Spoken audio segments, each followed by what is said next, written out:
2015 August 3 Nagaland அமைதி உடன்படிக்கை.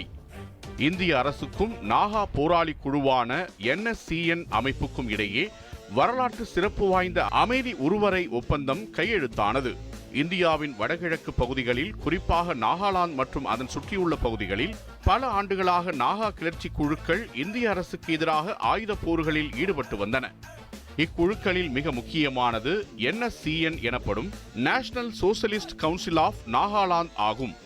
இந்த இயக்கம் 1980 ஐசாக் சுவிலி மற்றும் துயிங்கலாங் மொய்வா ஆகியோரால் நிறுவப்பட்டது.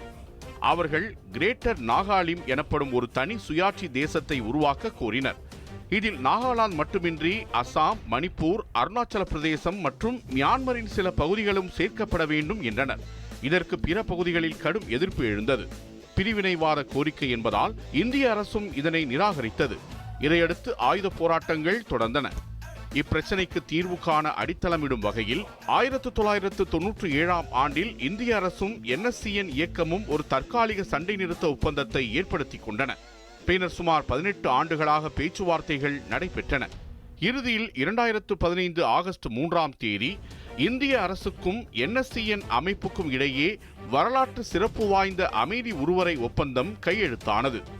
இந்த ஒப்பந்தத்தின்படி NSCN இயக்கம் இந்திய அரசியல் பிரதிநிதித்துவம் மற்றும் சட்டத்தின் வரம்புக்குள் இயங்க ஒப்புக்கொண்டது. ஆயுதம் பறிமுதல், தீவிரவாத நடவடிக்கைகள் போன்றவை கைவிடப்பட்டன. நாகா மக்களின் அடையாளம், மரபுகள், கலாச்சாரம் ஆகியவற்றை மதித்து பாதுகாப்பதற்கு அரசு உறுதியளித்தது. இதன் மூலம் வடகிழக்கு இந்தியாவில் நீண்ட காலமாக நிலவிய ஆயுத போராட்டங்களில் ஒன்று முடிவுக்கு வந்தது.